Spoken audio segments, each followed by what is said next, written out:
السلام علیکم ناظرین، میرا نام ہے سعدی اور آپ دیکھ رہے ہیں سعدی کی لائبریری۔ امید کرتی ہوں آج سے بھی حویلی آپ کو پسند آ رہی ہوگی، اور اگر آپ کو پسند آ رہی ہے تو لائک، کمنٹ اور شیئر کرنا ہرگز مت بھولیے گا۔ جو میرے چینل پر نیو ہیں جلدی سے چینل کو سبسکرائب کر لیجئے، کیونکہ یہیں پر ملیں گی آپ کو دلچسپ کہانیاں۔ تو آئیے آغاز کرتے ہیں قسط نمبر 13 کا۔ نتالیہ پر میں اپنے رویے سے یہی ظاہر کر رہا تھا کہ میں وہاں بڑا خوش اور مطمئن ہوں۔ ایک بار میں نے اسے کہا، نتالیہ، یقین کرو، میرا دل واپس اپنی دنیا میں جانے کو بالکل نہیں چاہتا۔ دنیا میں تو میرے ساتھ کئی غم فکر لگے رہتے تھے، کھانے پینے کا فکر، یہ فکر کہ بیمار نہ پڑ جاؤں، روپے پیسے کا فکر۔ یہاں مجھے کوئی فکر نہیں۔ یہاں میں نہ کبھی بیمار ہی ہوا ہوں اور نہ کبھی معمولی سا سر درد ہی ہوا ہے۔ لیکن ایک بات بتاؤ، کیا تم دل میں اب بھی میری دشمن روہنی کو یاد کرتے ہو؟ خواہ نتالیہ ایک چڑیل ہی تھی مگر عورت تھی، اور حسد کا جذبہ اس کے اندر بھی موجود تھا۔ میں نے نفی میں سر ہلاتے ہوئے کہا، یقین کرو نتالیہ، تم نے مجھے اتنی محبت، اتنا پیار دیا کہ میرے دل میں روہنی کا کبھی خیال بھی نہیں آیا۔ پہلی بات تو یہ ہے کہ روہنی سے میں نے کبھی محبت نہیں کی تھی۔ وہ ضرور مجھ سے کبھی کبھی محبت کا اظہار کرنے لگ جاتی تھی، لیکن میرے دل میں اس کے لیے محبت کا ذرا سا خیال بھی کبھی نہیں آیا تھا، بلکہ الٹا مجھے اس سے کوفت ہونے لگتی تھی، کیونکہ اس کی وجہ سے میں خواہ مخواہ کی مصیبتوں میں پھنس گیا تھا۔ روہنی اور تم میں زمین آسمان کا فرق ہے، وہ تمہارا مقابلہ نہیں کر سکتی۔ تم نے تو پہلے دن ہی مجھے دیکھتے ہی پسند کر لیا تھا۔ جب میں نے تمہیں بھارت کے شہر میں پہلی بار ویران خانقاہ میں دیکھا تھا، جہاں تم مجھے لے کر گئی تھی، تو مجھے تم بڑی اچھی لگی تھی اور مجھے تم سے محبت ہو گئی تھی۔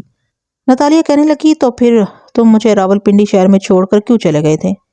میں نے فوراً کہا، میں تمہیں کیسے بتاؤں نتالیہ کہ اس وقت مجھ پر اپنی دنیا، انسانوں کی دنیا کے لوگوں اور اپنے دوستوں اور رشتہ داروں کے پاس واپس جانے کا خیال غالب آ گیا تھا۔ آخر میں انسان ہوں، یہ کمزوری تو ہر انسان میں ہوتی ہے کہ وہ اپنے جیسے انسانوں کی دنیا میں ضرور واپس جانا چاہتا ہے۔ نتالیہ کہنے لگی کہ اب بھی اگر تمہیں اپنے لوگوں کا خیال آ گیا تو تم مجھے چھوڑ کر چلے جاؤ گے؟ میں نے کہا، میں بڑا احمق ہوں اگر اب تمہیں چھوڑ کر چلا جاؤں۔ ذرا سوچو، مجھے تم ایسی عورت انسانوں کی دنیا میں کہاں ملے گی جو انتہائی حسین بھی ہو، جو مجھ سے بے حد بے پناہ محبت بھی کرتی ہو، جس کے پاس رہ کر مجھ پر عمر کا اثر نہ ہوتا ہو اور میں سدا صحت مند اور جوان رہ سکتا ہوں۔ نہیں نہیں نتالیہ، آئندہ مجھ پر اس قسم کا شک نہ کرنا۔ میں تم سے اب کبھی جدا نہیں ہوں گا، بلکہ میں تم سے بھی یہی کہوں گا کہ تم بھی مجھے چھوڑ کر نہ جانا۔ نتالیہ کا چہرہ ایک بار پھر خوشی سے کھل گیا۔ اس نے کہا، فیروز، میں تم سے الگ ہونے کا کبھی سوچ بھی نہیں سکتی۔ میں نے جان بوجھ کر چہرے کو اداس بناتے ہوئے کہا، لیکن نتالیہ، مجھے ایک بات کبھی کبھی پریشان کرتی ہے۔ کون سی بات؟ نتالیہ نے بے قراری سے پوچھا۔ میں نے کہا، روہنی تمہاری دشمن ہے، وہ تمہیں مجھ سے جدا کرنے کی ضرور کوشش کرے گی۔ نتالیہ کہنے لگی، اس میں اتنی طاقت نہیں ہے کہ وہ ہمارے قریب بھی پھٹک سکے، وہ ہمیں کیا جدا کرے گی؟ میں نے کہا، لیکن اس نے تمہاری کھوپڑی کا راز کہیں سے معلوم کر لیا ہے، وہ جان گئی ہے۔ اگر کسی طرح تمہاری کھوپڑی تلاش کر کے اس کو توڑ دیا جائے تو تمہاری موت واقع ہو سکتی ہے۔ نتالیہ نے ہلکا سا قہقہا لگایا اور کہنے لگی، وہ بڑی بے وقوف ہے، اس کو کہیں سے میری کھوپڑی کا راز ضرور معلوم ہو گیا تھا اور اس نے میری کھوپڑی کو توڑنے کی کوشش بھی کی تھی، لیکن اب ایسا نہیں ہو سکتا۔ میں نے اپنی کھوپڑی کو ایک ایسی خفیہ جگہ پر چھپا رکھا ہے کہ جہاں روہنی 1000 سال تک بھی کوشش کرتی رہے تو نہیں پہنچ سکتی۔ میں نے نتالیہ سے بالکل نہ پوچھا کہ وہ کون سی خفیہ جگہ ہے، مجھے معلوم تھا اگر میں نے پوچھا تو اسے مجھ پر شک ہو سکتا ہے۔ آخر میں کس لیے پوچھ رہا ہوں؟ میں نے کہا، بس اب میری تسلی ہو گئی ہے، اب مجھے یقین ہو گیا کہ روہنی ہم دونوں کو جدا کرنے میں کبھی کامیاب نہیں ہوگی۔ مجھے ابھی تک یہ معلوم نہیں ہو سکا تھا کہ نتالیہ نے شیش ناگن کے مہرے والی انگوٹھی مجھ سے چھین کر کہاں چھپا رکھی تھی۔ یہ انگوٹھی اس کی کسی بھی انگلی میں مجھے نظر نہیں آئی تھی۔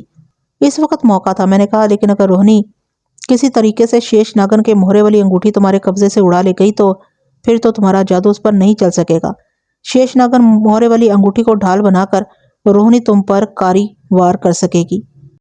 نتالیہ کے چہرے پر سختی آ گئی، ایک دم اس کی آنکھیں سرخ ہو گئیں اور اس کی آواز بھی بدل گئی۔ وہ بڑی ڈراؤنی مردانہ آواز میں بولی، روہنی، میں اتنی طاقت نہیں کہ میرے قبضے سے شیش ناگن کی انگوٹھی اٹھا کر لے جا سکے۔ اگر اس دفعہ اس نے ایسا کرنے کی کوشش کی تو میں اسے لاوا اگلتے جوالا مکھی میں پھینک دوں گی۔ وہ پگھلا ہوا پتھر بن کر اس دنیا سے ہمیشہ ہمیشہ کے لیے غائب ہو جائے گی۔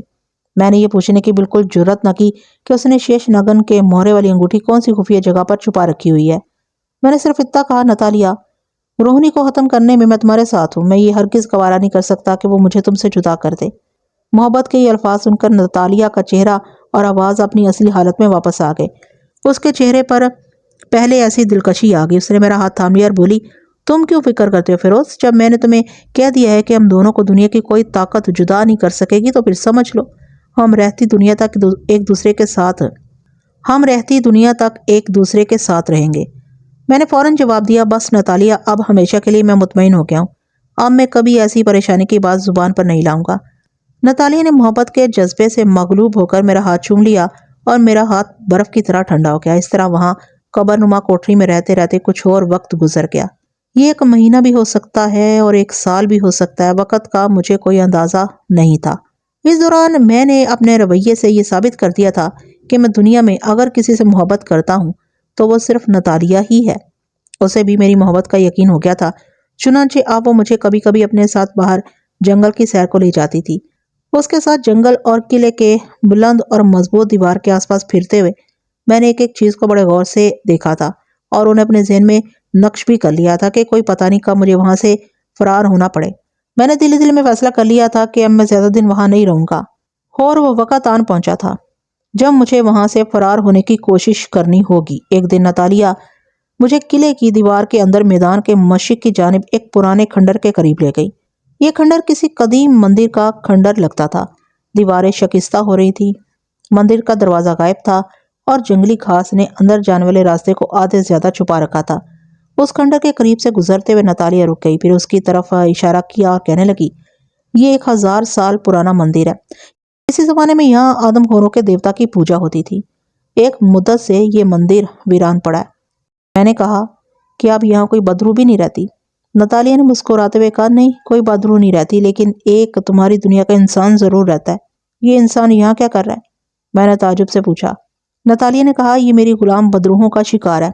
بدروحیں ہر مہینے زندہ انسانوں کی دنیا سے ایک انسان کو پکڑ کر لے آتی ہیں، اسے 1 مہینے تک یہاں قید میں رکھ کر اسے خوب کھلا پلا کر صحت مند کرتی ہیں، پھر ایک رات اس کا گلا کاٹ کر پہلے باری باری اس کا سارا خون پی جاتی ہیں، اس کے بعد اس کا گوشت نوچ کر کھا جاتی ہیں۔ بدروحیں یہ انسان کل ہی انسانوں کی دنیا سے شکار کر کے لائی ہیں۔ میں نے کہا، لیکن اس کھنڈر کا تو کوئی دروازہ بھی نہیں ہے، پھر قیدی انسان نکل کر بھاگ کیوں نہیں جاتا؟ نتالیہ نے کہا، اسے اندر باندھ کر رکھا ہوا ہے، اور پھر وہ بھاگ کر جائے گا بھی کہاں؟ اس قلعے کی 4 دیواری کے باہر اور اندر بدروحوں کا پہرا ہے، وہ تو فوراً پکڑا جائے گا۔ نتالیہ میرا ہاتھ پکڑ کر آگے چل دی۔ میرا ذہن اس بدنصیب انسان کے بارے میں سوچ رہا تھا جس نے 1 مہینے بعد یہاں کی آدم خور بدروحوں کی خوراک بن جانا تھا۔ یوں ہی میرے دل میں خواہش پیدا ہوئی کہ اس بدنصیب انسان سے ملنا چاہیے۔ میں اس انسان کو بڑی آسانی سے مل سکتا تھا، کیونکہ ایک تو ویران کھنڈر کے باہر کسی بدروح کا پہرا نہیں تھا، دوسرے اب نتالیہ کے خود اپنے اصرار پر بھی میں کبھی کبھی اکیلا بھی قلعے کی 4 دیواری کے اندر ادھر ادھر سیر کرنے نکل جایا کرتا تھا۔ میں بھی یہی چاہتا تھا کہ باہر نکل کر جائزہ لوں کہ وہاں سے فرار ہونا ممکن بھی ہے یا نہیں۔ جب مجھے نتالیہ نے بتایا کہ کوٹری میں ایک زندہ انسان قید ہے جس کو 1 ماہ کے بعد قتل کر کے بدروہیں کھا جائیں گی، تو میں نے اسے ملنے کا فیصلہ کر لیا تاکہ معلوم کروں کہ یہ آدمی کون ہے۔ اگر اس جنگلی علاقے کا ہوا تو اسے ضرور اس جگہ کے اسرار و رموز کا علم ہوگا اور وہ خود بھی وہاں سے فرار ہونے کے لیے بےتاب ہوگا۔ اس سے مل کر میرے فرار کا کوئی راستہ نکل سکتا تھا۔ میں نتالیہ کی موجودگی میں اس آدمی سے ملنے کا خطرہ مول نہیں لے سکتا تھا۔ نتالیہ ہفتے میں 1-2 دن کے لیے کہیں چلی جایا کرتی تھی۔ میں اس کے جانے کا انتظار کرنے لگا۔ آخر مجھے موقع مل گیا۔ نتالیہ کہنے لگی، میں اپنے قبیلے کے سردار سے ملنے جا رہی ہوں، مجھے 2 دن لگ جائیں گے۔ تمہارا باہر چلنے پھرنے کو دل چاہے تو یہاں سے زیادہ دور نہ جانا۔ میں نے کہا، نتالیہ، اب تمہارے بغیر تو میرا باہر ٹہلنے کو بھی جی نہیں کرتا۔ نہیں، باہر نکل کر ٹہل لیا کرنا، نتالیہ نے کہا، میں زیادہ سے زیادہ 2 دنوں کے بعد آ جاؤں گی۔ نتالیہ چلی گئی۔ وہ جس وقت گئی شام ہو رہی تھی۔ میں رات کا اندھیرا ہو جانے کا انتظار کرنے لگا۔ جب رات گہری ہو گئی تو میں اپنی قبر نما کوٹری سے نکل آیا اور اندھیرے میں درختوں کی آڑ لیتا اجاڑ مندر کے کھنڈر کے عقب میں آ گیا۔ کھنڈر میں جو ویران کوٹری تھی اس پر گہری خاموشی اور اندھیرا چھایا ہوا تھا۔ کوٹری کا کوئی دروازہ تو تھا نہیں۔ آگے اونچی گھاس اگی ہوئی تھی۔ میں دبے پاؤں چلتا گھاس کو ایک طرف ہٹاتے ہوئے کوٹری میں داخل ہو گیا۔ مجھے کسی انسان کے سانس لینے کی آواز آئی۔ میں نے کہا، کیا تم جاگ رہے ہو؟ ایک نوجوان آدمی کی مدھم سی آواز ابھری۔ تم کون ہو؟ میرا خون پینے آئے ہو تو میں حاضر ہوں۔ میں چاہوں بھی تو اپنے بچاؤ کے لیے کچھ بھی نہیں کر سکتا۔ میں نے مدھم آواز میں جلدی سے کہا، میں بھی تمہاری طرح ان بدروحوں کی قید میں ہوں۔ تمہارے پاس اس لیے آیا ہوں کہ کیا یہاں سے فرار ہونے کی کوئی سبیل بن سکتی ہے؟ اندھیرا اتنا گہرا تھا کہ مجھے بدقسمت قیدی نظر نہیں آ رہا تھا۔ اچانک ایک ہاتھ میرے کندھے سے آ لگا، پھر اس ہاتھ نے میرا بازو تھام لیا اور کہا، کیا تم واقعی انسان ہو؟ میں اس آدمی کے قریب بیٹھ گیا اور دھیمی آواز میں کہا، بھائی میں کوئی بدروح نہیں ہوں، تمہاری طرح قسمت کا مارا ایک بد نصیب انسان ہوں جو ان بدروحوں کے قبضے میں آ گیا ہوں۔ مجھے یقین نہیں آتا، اس آدمی نے کہا۔ میں نے کہا، بھائی ان باتوں کو چھوڑو اور یہ بتاؤ کہ یہاں سے فرار کیسے ہوا جائے؟ وہ بولا، اگر تم میرا ساتھ دو تو ہم یہاں سے نکل سکتے ہیں۔ میں نے کہا، میں تمہارے ساتھ ہوں، یہ بتاؤ کہ یہ بدروحیں تمہیں کہاں سے پکڑ کر لے آئی ہیں؟ اس نے کہا، بس میری بدقسمتی کہ میں ان کے ہاتھ آ گیا۔ میرا نام شکالہ ہے، یہاں سے بہت دور ہمارا قبیلہ ایک جنگل میں رہتا ہے، میرا باپ قبیلے کا سردار ہے۔ میں نے کہا، شکالہ باقی باتیں بعد میں ہو جائیں گی، جلدی سے بتاؤ ہم یہاں سے فرار کیسے ہو سکتے ہیں؟ شکالہ کہنے لگا، یہاں چاروں طرف قلعے کی اونچی فصیل ہے، اس فصیل پر بدروحوں کا پہرا ہے، اگر ہم نے اس طرح وہاں سے دیوار پھاندنے کی کوشش کی تو بدروحیں ہمیں پکڑ لیں گی اور میرے ساتھ تمہیں بھی اپنا تر نوالا بنانے کے لیے قید میں ڈال دیں گی۔ میں نے پوچھا، کیا کوئی ایسا طریقہ نہیں ہے کہ ہم جان بچا کر یہاں سے فرار ہو سکیں؟ شکالہ اندھیرے میں میرے پاس بیٹھا ہوا تھا، مجھے اندھیرے میں اس کا دھندلا سا ہیولا نظر آ رہا تھا۔ وہ نوجوان تھا اور اس نے جسم پر صرف ایک نکر سی پہن رکھی تھی۔ کہنے لگا، ان بدروحوں کی سردارنی ایک آسیبی عورت ہے، اس کا نام نتالیہ ہے، اگر ہمیں اس آسیبی عورت کے سر کے کچھ بال مل جائیں تو ہم آسانی سے فرار ہو سکتے ہیں اور ہمیں کوئی دیکھ بھی نہیں سکے گا۔ مجھے یاد آ گیا کہ نتالیہ صبح صبح کوٹری میں اپنے بالوں میں کنگھی کر کے اترے ہوئے بالوں کا گچھا بنا کر کوٹری کے ایک طاق میں رکھ دیا کرتی تھی۔ جب میں نے شکالہ کو بتایا کہ میں آسیبی عورت کے سر کے بال لا سکتا ہوں تو بے اختیار اس نے میرا ہاتھ اپنے ہاتھوں میں لے لیا اور بولا، کیا تمہیں یقین ہے کہ تم ایسا کر سکتے ہو؟ میں نے کہا، یقین کی کیا بات ہے، میں ابھی جا کر آسیبی عورت کے بال لے آتا ہوں۔ شکالہ کو میں عالم حیرت میں ڈوبا چھوڑ کر کوٹری سے نکل گیا۔ اندھیرے میں درختوں کے عقب میں تیز تیز چلتا میں اپنی قبر نما کوٹری میں آ گیا۔ کونے والے طاق میں ہاتھ ڈالا تو نتالیہ کے بالوں کا ایک گچھا میرے ہاتھ میں آ گیا۔ میں نے اسے اپنے کپڑوں میں چھپایا اور جس تیزی سے آیا تھا اسی تیزی سے چلتا ہوا شکالہ کے پاس آ گیا۔ میں نے نتالیہ کے بالوں کا گچھا اسے دیتے ہوئے دھیمی آواز میں کہا، یقین کرو یہ آسیبی عورت کے سر کے بال ہی ہیں۔ شکالہ کہنے لگا، بھی پتہ چل جائے گا، میں ان بالوں کو جلا کر اس کی راکھ کو اپنے جسم پر اور تمہارے جسم پر ملوں گا، اگر ہم دونوں غائب ہو گئے تو یہ بال آسیبی عورت کے ہی ہوں گے۔ میں نے کہا، بالوں کو جلاؤ گے کیسے؟ کیا تمہارے پاس ماچس ہے؟ شکالہ نے کہا، ماچس نہیں ہے، لیکن تم فکر نہ کرو، میں بھی آتا ہوں۔ شکالہ مجھے کوٹری میں چھوڑ کر باہر نکل گیا۔ تھوڑی دیر بعد واپس آیا تو اس کے ہاتھ میں درخت کی 2 کٹی ہوئی ٹہنیاں تھیں۔ اس نے نتالیہ کے بالوں کا گچھا مجھ سے لے کر زمین پر اپنے پاؤں کے درمیان رکھا اور دونوں ہاتھوں سے اس درخت کی شاخوں کو زور زور سے رگڑنے لگا۔ یہ آگ جلانے کا جنگلی طریقہ تھا۔ 2 منٹ تک وہ زور زور سے درخت کی شاخوں کو رگڑتا رہا، پھر اچانک ان میں سے چنگاریاں نکلنے لگیں اور بالوں کے گچھے نے آگ پکڑ لی اور وہ جل کر راکھ ہو گیا۔ شکالہ نے راکھ اٹھا کر پہلے اپنے جسم پر ملی اور وہ میرے سامنے اندھیرے میں غائب ہو گیا۔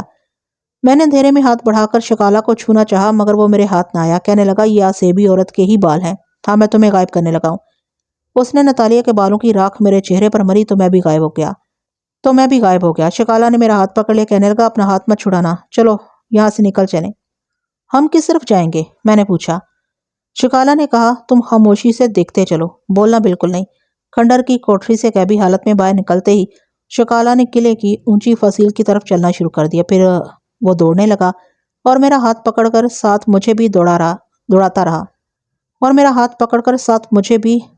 دوڑا رہا تھا۔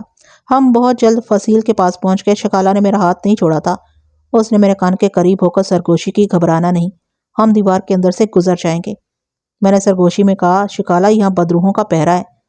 شکالہ کہنے لگا، ہمارے جسموں پر ان بدروحوں کی سردارنی کے بالوں کی راکھ ہے، یہ نہ ہمیں دیکھ سکتی ہیں اور نہ ہم پر ان کا کوئی جادو اثر کر سکتا ہے۔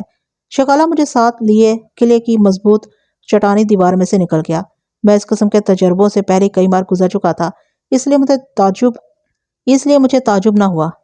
بس ایک ہی ڈر تھا، اگر کسی طرح سے نتالیہ کو میرے فرار کا پتہ چل گیا تو وہ 1 سیکنڈ میں یہاں پہنچ جائے گی اور پھر مجھے زندہ نہیں چھوڑے گی۔ لیکن مجھے ایک نہ ایک دن یہ خطرہ تو مول لینا ہی تھا۔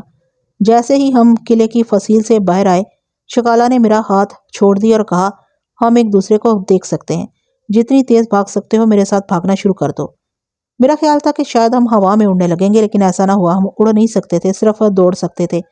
ہمارے جسم بالکل ہلکے نہیں ہوئے تھے۔ مجھے بھی اپنے جسم کا بوجھ محسوس ہو رہا تھا، لیکن یہ بوجھ نہ ہونے کے برابر تھا، جس کی وجہ سے ہم معمول کی رفتار سے شاید 10 گنا زیادہ تیزی کے ساتھ بھاگ رہے تھے۔ باہر ستاروں کی روشنی میں ہم ایک دوسرے کو دیکھ سکتے تھے، مگر ہمیں کوئی دوسرا شخص نہیں دیکھ سکتا تھا۔ شکالہ بڑی تیز رفتاری سے بھاگ رہا تھا۔ وہ جنگلی قبیلے کا نوجوان تھا، اسے تیز دوڑنے کی عادت تھی، اوپر سے ہمارے جسموں کا بوجھ 10 گنا کم ہو گیا تھا۔ اس اعتبار سے ہم طوفانی آندھی کی طرح دوڑ رہے تھے اور دیکھتے ہی دیکھتے کہیں سے کہیں پہنچ گئے۔ آگے دریا آ گیا۔ شکالہ نے دوڑتے دوڑتے مجھ سے کہا، دریا میں چھلانگ لگا دو۔ پہلے اس نے دریا میں چھلانگ لگائی اور اس کے پیچھے میں بھی دریا میں کود گیا۔ ہم دریا میں کودنے کے بعد صرف گھٹنوں تک پانی میں ڈوبے اور پھر جس طرح کوئی گیند دریا کی سطح پر واپس آ جاتا ہے، ہمارے پاؤں بھی دریا کی سطح پر واپس آ گئے۔ اب ہم دریا کے اوپر دوڑ رہے تھے۔ یہ ایک نیا تجربہ تھا۔ ہمارے پاؤں دریا کی لہروں پر دوڑتے ہوئے صرف ٹخنوں تک پانی میں جاتے تھے اور فوراً ابھر آتے تھے۔ ایسا صرف اس لیے ہو رہا تھا کہ ہمارا وزن 10 گنا کم ہو چکا تھا اور دوسرے ہمارے دوڑنے کی رفتار بھی بڑی تیز تھی۔ جو شاید تیزی سے حرکت کر رہی ہو، سائنس کے اصول کے مطابق ویسے بھی زمین کی کشش کی شعاعیں اسے بہت کم نیچے کی طرف کھینچتی ہیں۔ ہم 1.5 منٹ میں دریا عبور کر کے آگے جنگل شروع ہو گیا۔ ہمارے سانس بھی زیادہ نہیں پھولے تھے۔ جنگل ختم ہوا تو آگے پہاڑیاں آ گئی۔ پہاڑیوں کے درمیان گزرنے کے لیے تنگ قدرتی راستے بنے ہوئے تھے۔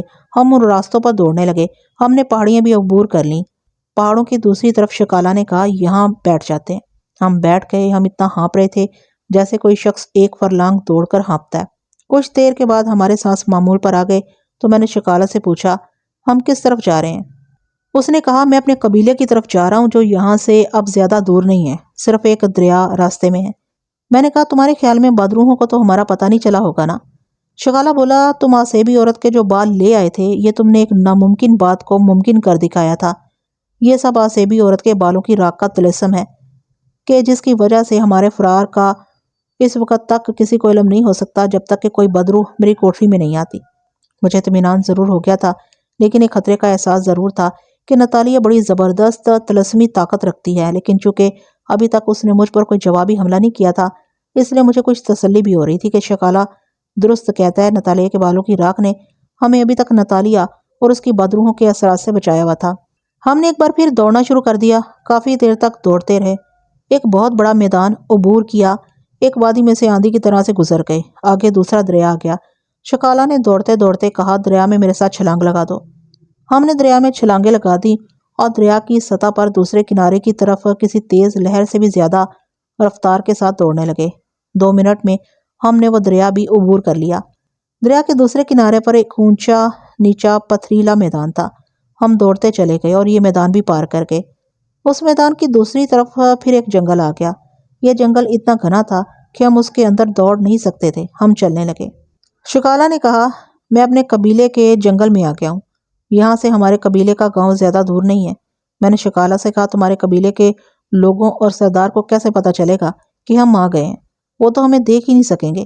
شکالہ نے کہا، قبیلے کا سردار میرا باپ ہے۔ اس نے اپنے پاس ہمیشہ سے ایک افریقی جادوگر رکھا ہوا ہے جو قبیلے کو جنگل کی بدروحوں کے اثرات سے محفوظ رکھتا ہے۔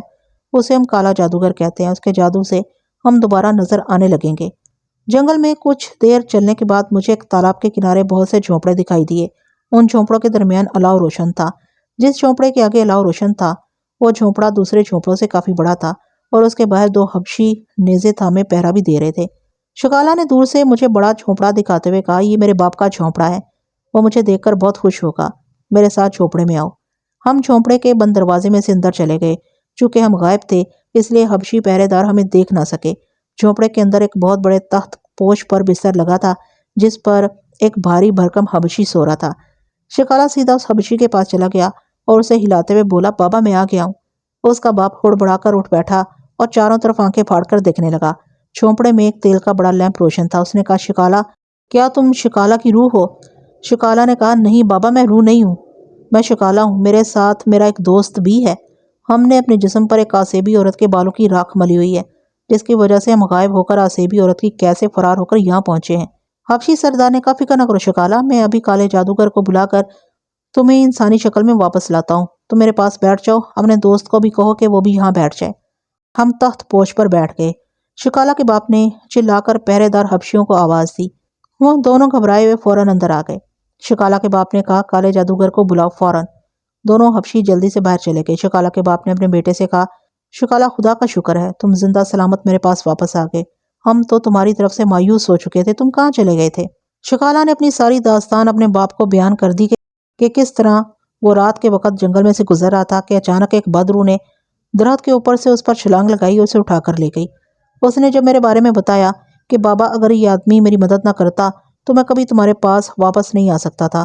اس کے باپ کو بھی میں نظر نہیں آ رہا تھا۔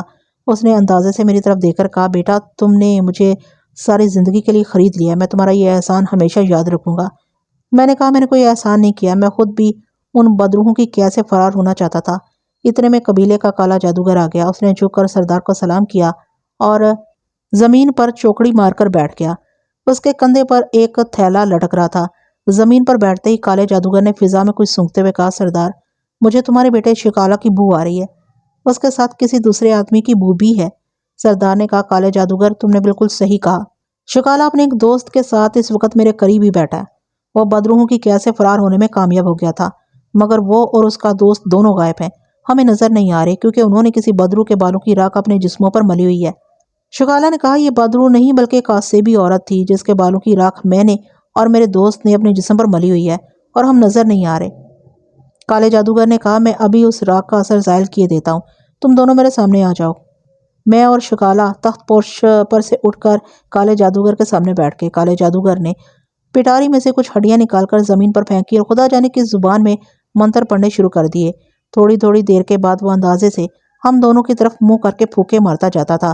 پھر اس نے ایک پیالے میں پانی ڈال کر اپنے ہاتھ میں اٹھا لیا اور کچھ منتر پڑھ کر ہم پر پانی کے چھینٹے مارنے لگا۔ تیسرے چوتھے چھینٹے کے بعد ہم نظر آنے لگے اور اپنی انسانی شکل و صورت میں واپس آ گئے۔ حبشی سردار نے اپنے بیٹے کو گلے لگا لیا، پھر مجھے بھی گلے لگایا اور کہنے لگا، سب لوگوں کو جگا دو، ہم جشن منائیں گے۔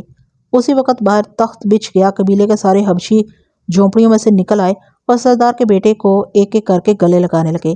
اللہ زیادہ تیز روشن کر دیا گیا۔ میں اور شکالہ تخت پر سردار کے دائیں اور بائیں بیٹھ گئے۔ اسی وقت ایک بھینس کو ذبح کر کے اس کا گوشت بھونا جانے لگا اور حبشیوں نے ڈھول بجا کر رقص شروع کر دیا۔ یہ جشن صبح تک جاری رہا۔ اس کے بعد میں نے شکالہ کے باپ کو بتایا کہ جس آسیبی عورت کی قید سے ہم لوگ فرار ہو کر آئے ہیں وہ بڑی خطرناک جادوگرنی عورت ہے اور وہ ضرور شکالہ کے ساتھ مجھے بھی دوبارہ اٹھا کر لے جانے کے لیے ضرور آئے گی۔ شکالہ کا باپ پریشان ہو کر میرا منہ تکنے لگا۔ شکالہ کے باپ نے اسی وقت جشن بند کرا دیا اور مجھے شکالہ اور کالے جادوگر کو لے کر اپنے شاہی جھونپڑے میں آ گیا۔ اس نے مجھ سے کہا، شیروان جو کچھ تم نے مجھ سے کہا ہے وہ کالے جادوگر کو بھی بتاؤ۔ میں نے اپنا نام انہیں شیروان ہی بتایا تھا اور یہ کہا تھا کہ میں بھی بمبئی کے ایک جنگل میں شکار کھیل رہا تھا کہ ایک بدرو کا سے مجھے وہاں سے اغوا کر کے لے گیا تھا۔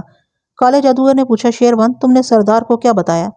میں نے کہا، سنو کالے جادوگر، ہم لوگ بدروؤں کی قید سے فرار ہو کر تو آ گئے ہیں اور تم ہمیں غیبی حالت سے ہماری اصلی حالت میں واپس بھی لے آئے، لیکن ایک بات میں تمہیں بتانا ضروری سمجھتا ہوں، میں تو یہاں سے چلا جاؤں گا لیکن شکالہ کو اپنے ماں باپ کے پاس یہیں رہنا ہے۔ میں یہ بتانا چاہتا ہوں کہ ان بدروحوں کی ایک سردارنی ہے جس کا نام نتالیہ ہے۔ نتالیہ صرف ایک بدرو ہی نہیں ہے، وہ ایک بڑا خطرناک آسیب ہے۔ ہم اس آسیبی عورت نتالیہ کے قیدی تھے۔ جس وقت ہم وہاں سے فرار ہوئے نتالیہ وہاں پر موجود نہیں تھی، وہ آج نہیں تو کل واپس آ جائے گی۔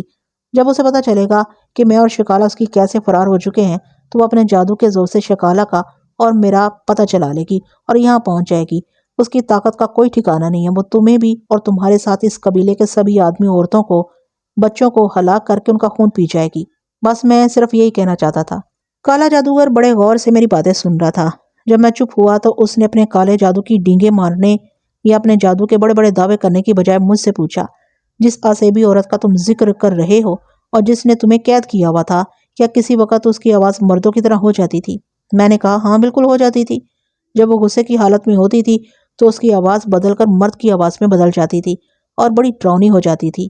کالے جادوگر نے اپنے تھیلے میں سے ایک ہڈی نکال کر زمین پر رکھ دی۔ اس کے بعد دوسرا سوال پوچھا، کیا اس دنیا کی بدروحیں انسان کا خون پیتی تھی؟ میں نے کہا، ہاں خون بھی پیتی تھی اور مردہ لاشوں کا گوشت بھی کھا جاتی تھی۔ کالے جادوگر نے تھیلے میں سے دوسری انسانی ہڈی نکال کر زمین پر رکھ دی، پھر مجھ سے پوچھا، کیا یہ بدروحیں رات کے اندھیرے میں چمگادڑیں بھی بن جاتی تھیں؟ میں نے کہا، ہاں ضرور بن جاتی ہوں گی، میں نے رات کے وقت اپنے ارد گرد چمگادڑوں کے غوطے لگانے کے شراٹے اور ان کی باریک سیٹیوں کی آوازیں اکثر سنی تھیں۔ کالے جادوگر نے کہا، وہ چمگادڑیں بدروحیں ہی تھیں، اور اس نے تھیلے میں سے ایک اور ہڈی نکال کر رکھ دی۔ پھر شکالہ کے باپ کی طرف مخاطب ہو کر بولا، سردار یہ بڑی خونی بدروحیں ہیں، ان کی طاقت پاتال کی روحوں سے بھی بڑھ کر ہے، سردار نے پریشان لہجے میں پوچھا، تو کیا وہ میرے بیٹے کو دوبارہ اغوا کر کے بھی لے جائیں گی؟ کالے جادوگر نے کہا، ایسا ہو سکتا ہے، کیونکہ ان بدروہوں کو 1000 میل سے اپنے دشمن اور اپنے قیدی کی بو آ جاتی ہے اور وہ اس کی بو کا پیچھا کرتی اس کو جا کر دبوچ لیتی ہیں، چاہے وہ اس سے 10,000 میل کے فاصلے پر ہی کیوں نہ ہو۔ شکالہ اس کا باپ یہ سن کر بہت زیادہ گھبرا گئے۔ سردار نے کہا، تم بھی بہت بڑے جادوگر ہو، کیا تم ان بدروہوں کا کوئی توڑ نہیں کر سکتے؟ میں خاموشی سے کالے جادوگر کی طرف دیکھ رہا تھا اور سوچ رہا تھا کہ یہ بیچارہ ان بدروہوں اور خاص طور پر نتالیہ کے آسیب کا بھلا کیا مقابلہ کر سکے گا۔ کالے جادوگر نے کہا، سردار، ان بدروہوں اور ان کی سردارنی آسیبی عورت کا جادو مردہ بدروہوں کا جادو ہے، کیونکہ وہ سب مر چکی ہیں۔ میرا کالا جادو زندہ جادو ہے، میں ان کے جادو کا ایسا توڑ کروں گا کہ کوئی بدرو اور آسیب تمہارے بیٹے شکالہ کو ہاتھ بھی نہیں لگا سکے گا۔ میں نے سوچا یہ یوں ہی ڈینگے مارنے لگا ہے، یہ سردار کے بیٹے شکالہ کو بدروہوں سے نہیں بچا سکے گا اور اس کے ساتھ میں بھی مارا جاؤں گا، اس لیے میرے لیے یہی بہتر ہے کہ میں دن نکلتے ہی سردار سے اجازت لے کر یہاں سے بھی فرار ہو جاؤں، کیونکہ کوئی پتہ نہیں کب اور کس وقت نتالیہ کا آسیب اچانک مجھے آ کر دبوچ لے۔ اس دفعہ اس نے مجھے اپنے قبضے میں کیا تو پھر وہ وہی کرے گی جو اس نے ایک بار مجھے کہا تھا۔ اس نے کہا تھا کہ فیروز، اگر اس دفعہ تم نے مجھے دھوکہ دیا اور مجھے چھوڑ کر بھاگ گئے تو میں تمہیں کسی نہ کسی وقت ضرور پکڑ کر واپس لے آؤں گی، پھر میں تمہیں ہلاک کر کے تمہیں ایک بدرو بنا کر اپنا غلام بنا لوں گی۔ ایک بار تم میری بدرو غلام بن گئے تو پھر جب تک یہ دنیا قائم ہے تم میرے ساتھ ہی رہو گے۔ میں یہ سوچ کر ڈر گیا کہ اگر ایسا ہو گیا تو میں قیامت تک اس منحوس عورت کی کیسے آزاد نہ ہو سکوں گا۔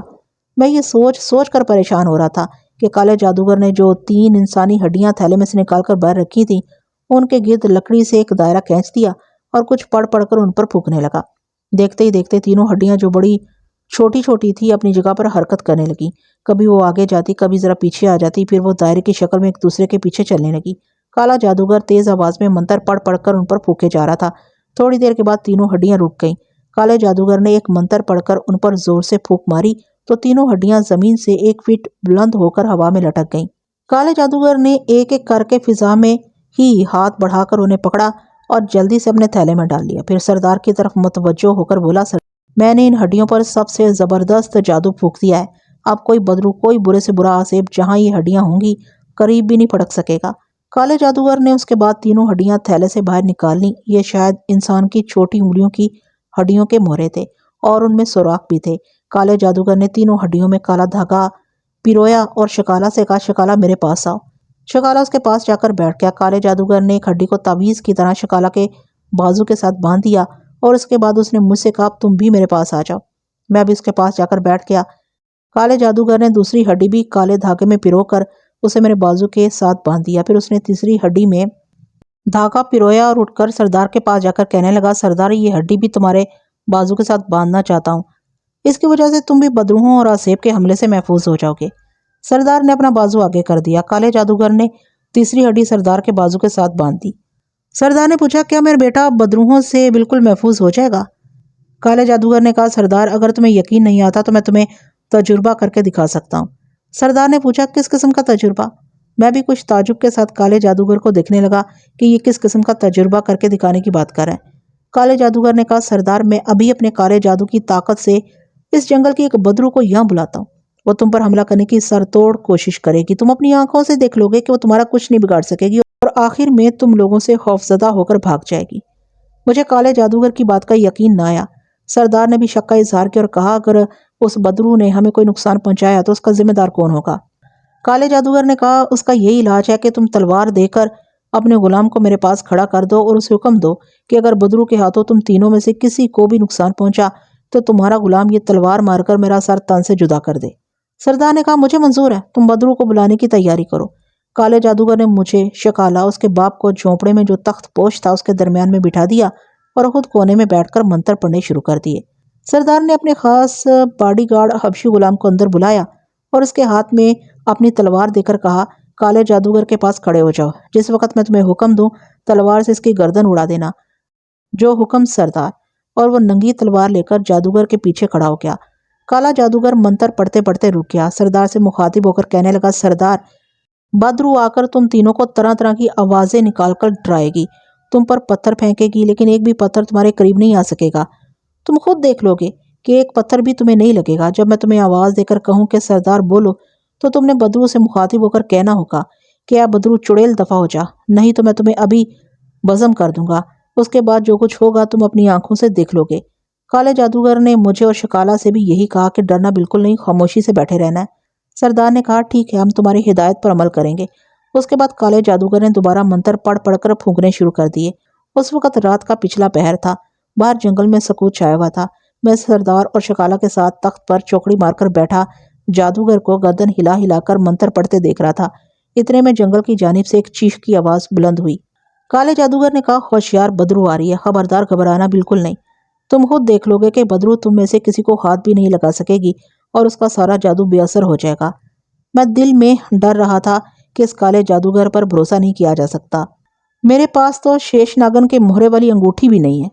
ان لوگوں کے ساتھ کہیں میں بھی نہ مارا جاؤں، مگر میں اب وہاں سے بھاگ نہیں سکتا تھا کیونکہ بدرو باہر جنگل میں آ چکی تھی اور وہ مجھے راستے میں ہی دبوچ سکتی تھی۔ میں دل میں خدا سے دعائیں مانگتا رہا اور وہیں بیٹھا رہا۔ دوسری بار بدرو کی چیخ جنگل میں گونجی تو معلوم ہوا کہ وہ جھونپڑے کے بالکل قریب پہنچ چکی ہے۔ میرے پاس تو شیش ناگن کے مہرے والی انگوٹھی بھی نہیں ہے۔ ان لوگوں کے ساتھ کہیں میں بھی نہ مارا جاؤں، مگر میں وہاں سے بھاگ بھی نہیں سکتا تھا کیونکہ بدرو باہر جنگل میں آ چکی تھی اور وہ مجھے راستے میں ہی دبوچ سکتی تھی۔ میں دل میں خدا سے دعائیں مانگتا رہا اور وہیں بیٹھا رہا۔ دوسری بار بدرو کی چیخ جنگل میں گونجی تو معلوم ہوا کہ وہ جھونپڑے کے بالکل قریب پہنچ چکی ہے۔ ان لوگوں کے ساتھ کہیں میں بھی نہ مارا جاؤں، مگر میں اب وہاں سے بھاگ نہیں سکتا تھا کیونکہ بدرو باہر جنگل میں آ چکی تھی اور وہ مجھے راستے میں ہی دبوچ سکتی تھی۔ میں دل میں خدا سے دعائیں مانگتا رہا اور وہیں بیٹھا رہا۔ دوسری بار بدرو کی چیخ جنگل میں گونجی تو معلوم ہوا کہ وہ جھونپڑے کے بالکل قریب پہنچ چکی ہے۔ کالے جادوگر نے آہستہ سے کہا، سردار، شکالہ، شیروان، گھبرانا نہیں۔ میں نے تمہارے بازوؤں پر جو چیز باندھی ہے وہ اتنی طاقتور ہے کہ کوئی بدرو تمہارے نزدیک نہیں آ سکے گی۔ کالا جادوگر جھونپڑی کے کونے میں بیٹھا تھا۔ اب وہ منتر نہیں پڑھ رہا تھا۔ اس کے سر پر حبشی ننگی تلوار لیے بالکل تیار کھڑا تھا کہ سردار کا حکم ملے اور وہ کالے جادوگر کی گردن اڑا دے۔ کالے جادوگر نے اپنے اور غلام کے ارد گرد ایک دائرہ کھینچ دیا تھا تاکہ بدرو حبشی غلام اور خود اس کے قریب نہ آ سکے۔ اتنے میں جھونپڑے کے اندر بدرو کی بھیانک چیخ کی آواز بلند ہوئی اور اس کے ساتھ ہی جھونپڑی میں تیز آندھی چلنے لگی۔ جھونپڑے کی دیواریں آندھی کے زور سے لرز رہی تھیں، لیکن نہ ہم تینوں کو آندھی کی ہوا چھو رہی تھی اور نہ کالے جادوگر اور حبشی غلام پر آندھی کا اثر ہو رہا تھا۔ بدرو ہمیں نظر نہیں آ رہی تھی، مگر اس کے حلق میں سے نکلتی گڑگڑاہٹ کی آواز ضرور بلند ہو رہی تھی۔ آندھی چیخیں مار رہی تھی۔ اچانک آندھی رک گئی اور جھونپڑی کے اندر آسمانی بجلیاں چمکنے لگیں۔ ایک دھماکے کے ساتھ آسمانی بجلی ہمارے تخت کے ارد گرد گرتی اور زمین میں جذب ہو جاتی، مگر ایک بار بھی بجلی ہمارے تخت پر نہیں گری تھی۔ ہم ان بجلیوں میں بالکل محفوظ تھے۔ چمکتی کڑکتی بجلیاں بھی غائب ہو گئیں۔ اس کے ساتھ ہی جھونپڑے میں پتھر گرنا شروع ہو گئے۔ پتھر چھوٹے بھی تھے اور بڑے بھی تھے۔ پتھر زمین پر زور سے گرتے اور گرتے غائب ہو جاتے۔ میں خاموشی سے یہ خرافات دیکھ رہا تھا۔ مجھے یہی ڈر لگ رہا تھا کہ اگر ان میں سے ایک بھی پتھر میرے سر پر آ کر لگا تو میرا زندہ بچنا ناممکن ہے، لیکن کالے جادوگر کی ایک ایک بات سچ ثابت ہو رہی تھی۔ سارے پتھر دھماکوں کے ساتھ ہمارے تخت پوش کے ارد گرد گر رہے تھے۔ تخت پر کوئی پتھر نہیں گر رہا تھا۔ اسی طرح جہاں کالا جادوگر اور حبشی غلام کھڑا تھا وہاں بھی کوئی پتھر نہیں گر رہا تھا۔ پتھروں کی یہ بارش 1 منٹ تک جاری رہی، پھر یہ بارش بھی رک گئی۔ اب بدرو نے ڈرونی آوازیں نکالنی شروع کر دیں اپنی زبان میں۔ خدا جانے وہ کیا بول رہی تھی۔ وہ شاید ہمیں ڈرا کر چاہتی تھی کہ ہم تخت پوش سے اٹھ کر باہر کو بھاگیں اور وہ ہم تینوں کو دبوچ لے۔ اسی وقت کالے جادوگر نے چلا کر سردار سے کہا، سردار بولو۔ سردار گرجدار آواز میں بولا، اے بدرو چڑیل، دفع ہو جا، نہیں تو میں تمہیں ابھی بھسم کر دوں گا۔ سردار کی زبان سے یہ الفاظ نکلے ہی تھے کہ بدرو کے جسم کو آگ لگ گئی اور وہ بھڑکتے شعلوں میں چیختی چلاتی چکراتی غائب ہو گئی۔ جھونپڑی میں خاموشی چھا گئی۔ کالا جادوگر اٹھ کر ہمارے پاس آیا اور سردار کو مخاطب کر کے کہنے لگا، سردار، اب تمہیں میری بات کا یقین آ گیا ہوگا کہ میں نے تم تینوں کے بازوؤں پر جو طلسمی ہڈیوں کے مہرے باندھے ہیں وہ تم لوگوں کو بدروہوں سے محفوظ رکھیں گے۔ کوئی بدروح تمہیں نقصان نہیں پہنچا سکے گی۔ ہو سکتا ہے جن بدروہوں کی قیاد سے یہ دونوں فرار ہو کر آئے ہیں وہ انہیں پکڑنے کے لیے ان پر حملہ کر دیں، لیکن وہ ان کا بال بھی بیکا نہ کر سکیں گی۔ اگر کوئی بدروح آ جائے، پتھر پھینکے، کڑکتی بجلیاں چمکیں، تمہیں نہ تو کوئی پتھر لگے گا اور نہ ہی تم پر کوئی بجلی گرے گی۔ جب تم بلند آواز میں کہو گے کہ دفع ہو جا اے بدروح چڑیل، نہیں تو میں تمہیں بھسم کر دوں گا، تو بدروح آگ کے شعلوں میں لپٹی چیختی چلاتی غائب ہو جائے گی۔ میں دل میں بہت خوش ہوا۔ شیش ناگن کے مہرے والی انگوٹھی نتالیہ نے مجھ سے چھین لی تھی، لیکن اس کے بدلے کالے جادوگر نے جو انسانی ہڈی میرے بازو پر باندھی تھی مجھے اس کا تحفظ مل گیا تھا۔ لیکن اب بھی میرے دل میں شک تھا کہ کالے جادوگر کی ہڈی مجھے بدروحوں سے تو محفوظ رکھ سکتی تھی، لیکن نتالیہ کے آسیب کے حملے سے اپنا بچاؤ کرنے کے لیے میرے پاس کچھ نہیں تھا۔ میں نے کالے جادوگر سے کہا، ماسٹر، تم نے ہمیں بدروحوں سے تو بچا لیا، مگر میں اور شکالہ ایک اور آسیب کے قیدی بھی تھے۔ وہ ایک عورت کا آسیب ہے، اور یہ تم بھی جانتے ہو کہ آسیب بدرو سے زیادہ طاقتور ہوتا ہے۔ اگر آسیب نے ہم پر حملہ کر دیا تو کیا تمہارا ہڈی کا تعویذ ہماری حفاظت کر سکے گا؟ کالے جادوگر نے کہا، شیروان، میں نے ہڈی پر جو منتر پڑھ کر پھونکا ہے اس کے آگے خطرناک سے خطرناک آسیب کی کوئی حقیقت نہیں ہے۔ آسیب تو معمولی چیز ہے، اس کا باپ بھی تمہارے قریب آنے کی جرات نہیں کرے گا۔ میری تسلی ہو گئی، اب میں ان لوگوں سے جدا ہو کر بڑی بے فکری سے سفر کرتا ہوا کسی نہ کسی طرح اپنے دوست جمشید کے پاس بمبئی پہنچ سکوں گا۔ بمبئی جا کر سوچوں گا مجھے کیا کرنا چاہیے، اور کیا بمبئی میں اپنے دوست کے پاس رہ کر روہنی کی واپسی کا انتظار کرنا چاہیے، یا وہاں سے پاکستان جا کر ایک نئی زندگی کی ابتدا کرنی چاہیے۔ پاکستان میں اپنی نئی زندگی شروع کرنے کا تصور بڑا خوشائند تھا۔ میں خود ان بدروحوں کی خرافات سے تنگ آ گیا تھا اور چاہتا تھا کہ اس منحوس چکر سے نکل کر نارمل انسانوں کی طرح زندگی گزارنی شروع کر دوں۔ میں 3 دن شکالہ کے قبیلے میں رہا، اب میں وہاں سے چلے جانا چاہتا تھا، لیکن مجھے معلوم نہیں تھا کہ میں کس طرح بمبئی پہنچ سکوں گا۔ یہ مجھے شکالہ کی زبانی معلوم ہو چکا تھا کہ میں براعظم افریقہ کے مشرقی ساحل کے ایک چھوٹے سے ملک میں تھا۔ یہ کوئی الف لیلا کا زمانہ نہیں تھا کہ سندھ باز جہازی کی طرح کسی بحری جہاز میں سوار ہو کر اپنے وطن پہنچ جاؤں۔ یہ 20ویں صدی تھی۔ مجھے کسی بھی ملک میں داخل ہونے کے لیے پاسپورٹ اور ویزے کی ضرورت تھی، غیر ملکی کرنسی کی ضرورت تھی، اور میرے پاس تو کچھ بھی نہیں تھا۔ روہنی میرے ساتھ ہوتی تھی تو مجھے ان میں سے کسی بھی چیز کی ضرورت محسوس نہیں ہوتی تھی۔ وہ مجھے اپنے ساتھ غائب کر کے جس ملک میں چاہے لے جاتی تھی، لیکن اب روہنی میرے ساتھ نہیں تھی اور میں غائب بھی نہیں ہو سکتا تھا۔ جب میں نے اپنی اس پریشانی کا شکالہ سے ذکر کیا تو وہ کہنے لگا، شیروان، مجھے افسوس کے ساتھ کہنا پڑ رہا ہے کہ اس معاملے میں میرا باپ بھی تمہاری کوئی مدد نہیں کر سکے گا۔ ہم جنگلی قبیلے کے لوگ ہیں، ہمیں کیا معلوم کہ پاسپورٹ کیا ہوتا ہے اور ویزا کیا ہوتا ہے۔ میں نے کہا، پھر تو میرے لیے بڑی مشکل پیدا ہو جائے گی۔ یہاں سے ملک انڈیا ہزاروں میل دور ہے، پاکستان اس سے بھی زیادہ دور ہے، میں تو اپنے وطن کبھی نہیں پہنچ سکوں گا۔ شکالہ سوچ میں پڑ گیا، کہنے لگا، تم فکر نہ کرو، میں اپنے بابا سے بات کرتا ہوں، اس کا دوسرے قبیلوں میں بڑا اثر و رسوخ ہے، تمہارے لیے کوئی نہ کوئی راستہ ضرور نکل آئے گا۔ چلو میں تمہیں بابا کے پاس لیے چلتا ہوں۔ شکالہ مجھے اپنے قبیلے کے سردار باپ کے پاس لے گیا۔ وہ مجھے بڑی خندہ پیشانی سے ملا اور بولا، شیروان، تمہارے چہرے سے معلوم ہوتا ہے کہ تمہیں کوئی بات پریشان کر رہی ہے، مجھے بتاؤ کیا بات ہے۔ شکالہ نے ساری بات اپنے باپ کو بیان کر دی اور کہا، بابا، اگر ہم شیروان کی مدد نہ کر سکے تو مجھے بڑا دکھ ہوگا، شیروان نے میری جان بچائی ہے۔ سردار نے کہا، شکالہ، ہم شیروان کی مدد ضرور کریں گے۔ شکالہ نے کہا، بابا، ہم شیروان کو روپیہ پیسہ کہیں سے لا کر دے دیں گے، لیکن اس کے لیے پاسپورٹ اور ویزا کہاں سے لائیں گے، اور ان چیزوں کے بغیر شیروان کسی سمندری یا ہوائی جہاز میں سفر نہیں کر سکتا۔ سردار کہنے لگا، مجھے تھوڑا سا موقع دو، میں کوئی نہ کوئی راستہ ضرور نکال لوں گا۔ اسی روز سردار کہیں چلا گیا۔ وہ دوسرے روز واپس آئے اور آتے ہی اس نے مجھے اور شکالہ کو اپنے جھونپڑے میں بلوا لیا۔ وہ اپنے تخت پوش پر بیٹھا ہوا تھا، ہم اس کے قریب بیٹھ گئے۔ شکالہ نے پوچھا، بابا، شیروان کے لیے کوئی انتظام ہوا؟ سردار مسکرانے لگا، بولا، ایک راستہ نکل آیا، اب شیروان کو نہ کسی پاسپورٹ کی ضرورت پڑے گی نہ ویزے کی ضرورت ہوگی۔ میں اسے جن لوگوں کے سپرد کروں گا وہ اسے اس کی منزل پر حفاظت سے پہنچا دیں گے۔ میں بڑا خوش ہوا، مگر دل میں حیران ضرور تھا کہ اس جنگلی سردار کے ذرائع ماڈرن زمانے کے مقابلے میں بڑے محدود ہیں۔ اس نے کیا راستہ نکالا ہوگا؟ میں نے پوچھ لیا، سردار، یہ کون لوگ ہیں آپ مجھے جن کے سپرد کریں گے؟ سردار نے کہا، میرے ایک دوست کا اپنا بحری جہاز ہے، وہ مال لے کر ملک کی بندرگاہوں پر جاتا ہے۔ اتفاق سے ان دنوں ہمارے ملک کی بندرگاہ کے قریب ہی اس کا جہاز لنگر انداز ہوا ہے۔ میں نے اسے مل کر ساری بات طے کر لی ہے، وہ تمہیں اپنے ساتھ لے جائے گا اور تمہیں اس ملک میں پہنچا دے گا جہاں تم جانا چاہتے ہو۔ میں نے یہی سوچا کہ ہو سکتا ہے اس آدمی کا کوئی چھوٹا بار بردار جہاز ہو۔ بار بردار جہازوں کے کپتان کبھی کبھی کسی مسافر کو جس کے پاس پاسپورٹ وغیرہ نہ ہو جہاز میں بٹھا لیتے ہیں۔ یہ شخص اسی طرح مجھے اپنے جہاز میں سوار کروا کر ہندوستان یا پاکستان پہنچا دے گا۔ مجھے بڑا اطمینان ہو گیا۔ میں نے سردار کا شکریہ ادا کرتے ہوئے کہا، سردار، آپ کا دوست اپنا جہاز لے کر کب یہاں سے روانہ ہوگا؟ سردار بولا، اسے 3-4 دن لگ جائیں گے، لیکن میں چاہتا ہوں کہ تم کل صبح میرے ساتھ چلے چلو۔ میں خود تمہیں اپنے دوست کے حوالے کرنا چاہتا ہوں۔ مجھے کیا اعتراض ہو سکتا تھا؟ میں نے کہا، میں تیار ہوں۔ دوسرے دن صبح شکالہ مجھے جگا دی اور کہنے لگا، شیروان، جلدی سے تیار ہو جاؤ، بابا تمہارا انتظار کر رہے ہیں۔ میں نے جلدی منہ ہاتھ دھو کر تھوڑا سا ناشتہ کیا اور شکالہ کے ساتھ اس کے باپ کے پاس آ گیا۔ سردار کے جھونپڑے کے باہر 3 گھوڑے بالکل تیار حالت میں کھڑے تھے۔ سردار نے مجھے دیکھ کر کہا، شیروان، گھوڑے پر بیٹھ جاؤ، ہم اپنے سفر پر روانہ ہو رہے ہیں۔ ایک گھوڑے پر سردار، دوسرے پر میں اور تیسرے گھوڑے پر سردار کا باڈی گارڈ بیٹھ گیا اور گھوڑے جنگل میں اپنے سفر پر چل پڑے۔ دوپہر تک ہم مختلف جنگلی راستوں پر سفر کرتے رہے۔ دوپہر کے بعد ہم ایک قصبے میں پہنچے جو کافی بڑا تھا اور چند ایک ماڈرن طرز کی عمارتیں بھی نظر آ رہی تھیں۔ سردار کہنے لگا، یہاں سے آگے ہم ریل گاڑی میں سفر کریں گے۔ قصبے کا اسٹیشن زیادہ بڑا نہیں تھا، وہاں ہم نے کھانا کھایا۔ کچھ دیر بعد ہمیں ایک گاڑی مل گئی، ہم اس میں سوار ہو کر اس ملک کے ایک ساحلی شہر میں آ گئے۔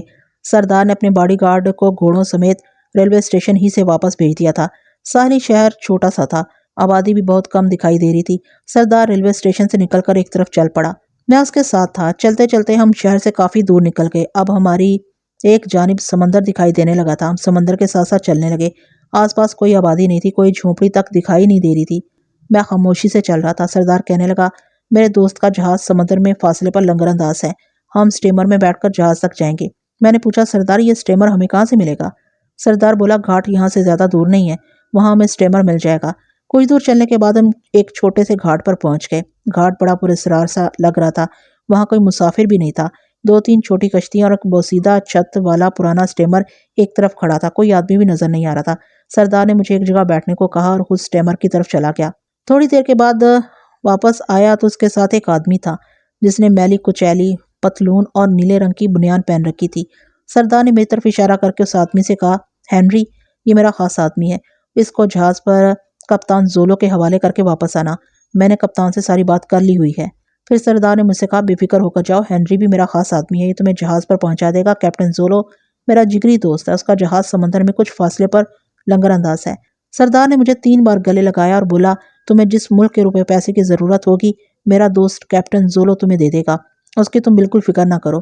سردار مجھے میلے کچیلے سیاہ فام حبشی جس کا نام ہنری تھا اس کے حوالے کر کے چلا گیا۔ ہنری نے سفید دانت نکالتے ہوئے کہا، آ جاؤ۔ وہ مجھے اسٹیمر میں لے گیا۔ اسٹیمر کی حالت انتہائی خستہ ہو رہی تھی، فرش چرچر کر رہے تھے۔ اسٹیمر میں اور کوئی آدمی نہیں تھا۔ ہنری نے کہا، وہاں بیٹھ جاؤ۔ میں اسٹیمر کی چھت کے نیچے عرشے کے چھوٹے سے گندے فرش پر ایک طرف ہو کر بیٹھ گیا۔ ہنری نے اسٹیمر کا انجن سٹارٹ کیا تو انجن نے اتنا شور مچایا جیسے 10-12 پرانے انجن ایک ساتھ سٹارٹ ہو گئے ہوں۔ اسٹیمر آہستہ آہستہ ساحل کو چھوڑنے لگا۔ تھوڑی دیر بعد وہ سمندر میں جا رہا تھا، اس کا رخ سمندر کے جنوب مشرق کی طرف تھا۔ کافی دیر تک اسٹیمر سمندر میں چلتا رہا۔ افریقہ کا ساحل دور پیچھے رہ گیا تھا، پھر ساحل نظروں سے اوجھل ہو گیا۔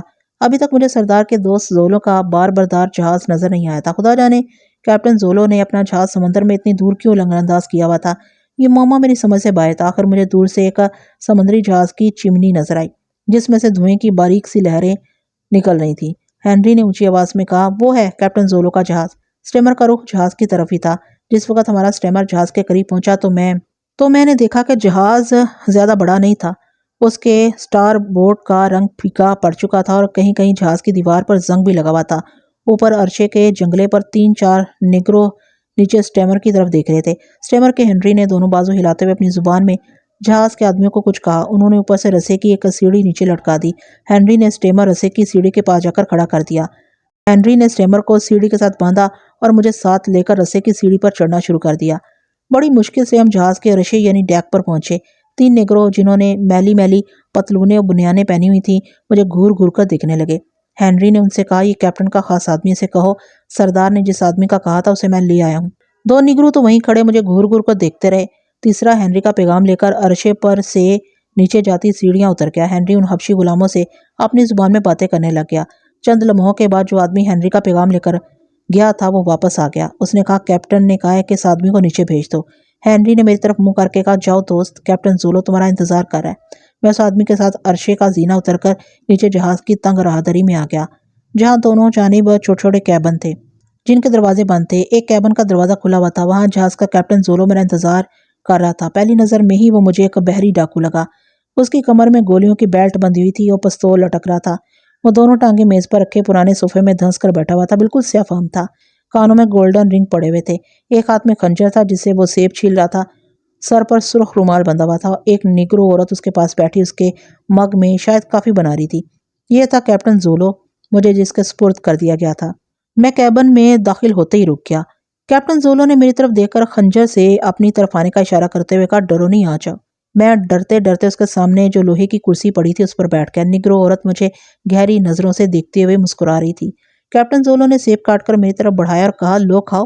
میں نے سیب کا ٹکڑا ہاتھ میں لے لیا اور دل میں سوچنے لگا کہ سردار نے مجھے کس آدمی کے حوالے کر دیا ہے۔ کیپٹن زولو نے مجھ سے پوچھا، تمہارا نام کیا ہے؟ میں نے اسے اپنا نام بتایا۔ اس نے خنجر میز پر رکھ کر ٹانگیں اکٹھی کر لی اور نیگرو عورت نے اس کے لیے جو کافی کا مگ بنایا ہوا تھا وہ میری طرف بڑھا کر بولا، اسے پی جاؤ۔ اس کے لہجے میں حکم دینے کا انداز تھا۔ میں نے مگ تھام لیا۔ میرا خیال تھا کہ اس میں کافی ہوگی۔ میں نے مگ ہونٹوں کے قریب کیا تو مجھے اس میں سے بڑی تیز بو آئی۔ میں سمجھ گیا کہ یہ شراب ہے۔ میں نے مگ میز پر رکھ دیا۔ کیپٹن زولو حیران سا ہو گیا، کہنے لگا، کیا تمہیں ہماری رم پسند نہیں آئی؟